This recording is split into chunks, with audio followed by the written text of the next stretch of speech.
Bienvenue dans les énergies scolaires. Épisode 169. Extra-classe.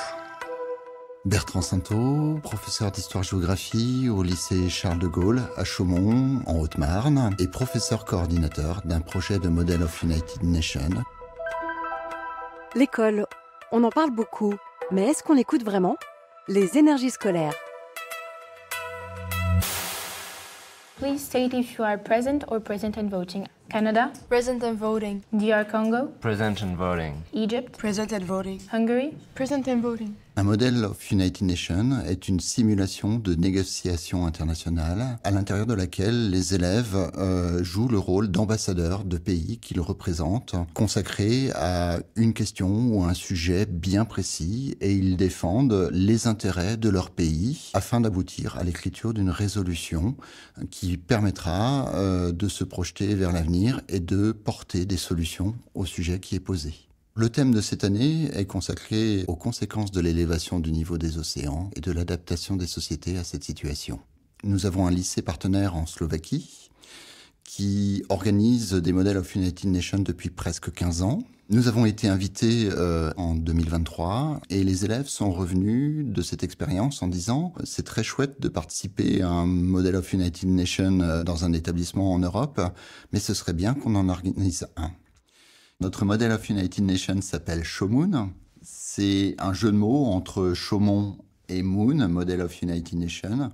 Cette année, Chaumont 2025 réunit 150 délégués, une cinquantaine du lycée Charles de Gaulle. Tous les autres sont des élèves qui viennent de 17 établissements pour les établissements français. Et les délégations étrangères proviennent des États-Unis, de Belgique, de Luxembourg, de République tchèque, de Pologne, de Roumanie, de Hongrie. La question de l'élévation du niveau des océans et ses conséquences est cruciale à leurs yeux, dans la mesure où, pour l'Assemblée générale qui se tiendra le dernier jour, ils ont décidé de scénariser la disparition de l'un des États insulaires, en disant il y a urgence climatique, et maintenant, qu'est-ce qu'on fait ? Demain, ça commence par Breaking News. Les Maldives disparaissent. Les Maldives sont englouties, qu'est-ce qu'on fait ? You may be seated, and the next speaker is Maldives. We are the Maldives and our country is disappearing. Some of our islands are already underwater and our land is being destroyed. The United States stayed out of climate agreement for years and are doing it again, even if they are the second world polluter. And you want us to carry the consequences? This is not solidarity, this is injustice. And we say no.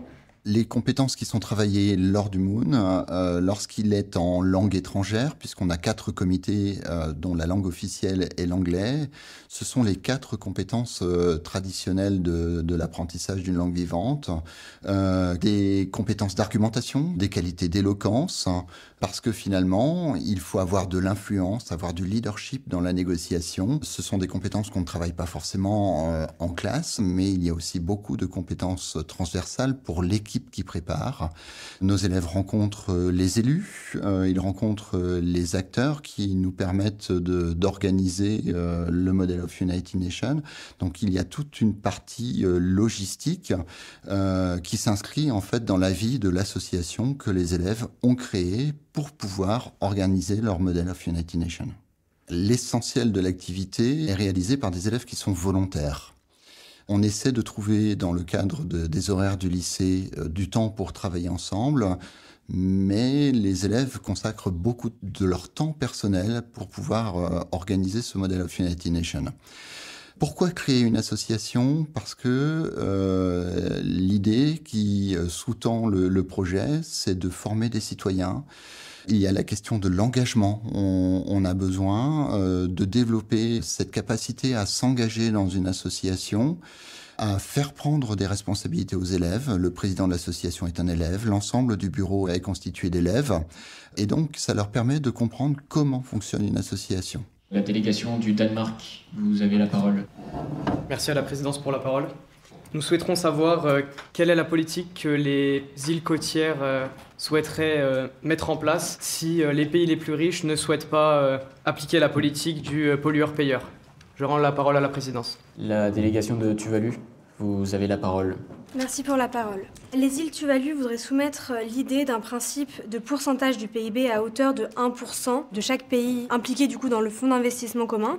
Cependant, nous serions d'avis de compléter cet apport d'argent par un principe de taxation sur les secteurs les plus polluants. Cela prendrait la forme d'un compromis entre une volonté de compensation des pays du Nord et de l'urgence climatique des pays insulaires. Je crois que l'un des temps forts de la négociation de cette année a eu lieu lors de la cérémonie d'ouverture, lorsque Madame le maire de Chaumont s'est excusée auprès de la jeunesse pour ne peut-être pas avoir fait assez en termes d'environnement, en termes de réchauffement climatique, et donc de laisser la planète aux générations futures dans un état où il faudra prendre des décisions difficiles. Elle parlait au nom de sa génération.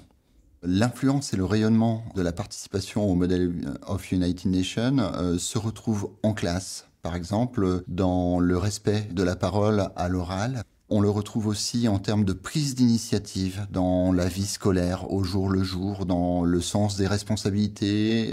Donc ça, c'est important. Quand on apprend à négocier dans le cadre d'un Model of United Nations, ensuite en classe, on apprend aussi à se dire les choses paisiblement, même si on n'est pas d'accord. Et donc, c'est aussi bénéfique en termes de climat scolaire. State if you are in favor or against. Indonesia? In favor. Italy? In favor. Japan? Against. Papua New Guinea? Against. Philippines? In favor. Spain? Against. Pour se lancer dans un Model of United Nations, je crois que la première étape, c'est de venir expérimenter, venir avec des élèves, voir comment cela se déroule, les voir négocier, et puis ensuite essayer de comprendre l'organisation, comprendre le protocole, se faire aider par des gens qui ont l'habitude ou qui en ont pratiqué plusieurs, et puis avoir un petit peu d'audace et de se dire que c'est possible, que ce ne sera pas toujours parfait au départ, mais que les élèves, à la fin, seront enthousiasmés. Et c'est finalement le bonheur de ces élèves de réussir un Model of United Nations qui donne envie de recommencer et de recommencer. De prime abord, ce qu'ils vont retenir, c'est l'expérience humaine, la rencontre, au-delà des débats. Et ensuite, ce qui viendra peut-être en arrière-plan, un tout petit peu plus tard, c'est la richesse du thème tel qu'il a été abordé, le choix des résolutions qui auront été prises. Et là, on va rentrer dans un parcours un peu plus citoyen, des élèves qui vont se dire, mais cette question-là, elle avait vraiment du sens, la question de l'élévation du niveau des océans, la prise en compte des réfugiés, le fait que peut-être certains États vont disparaître. Et donc, ça pose des questions d'identité, de nationalité, d'accueil. Et là, on trace un sillon pour le futur.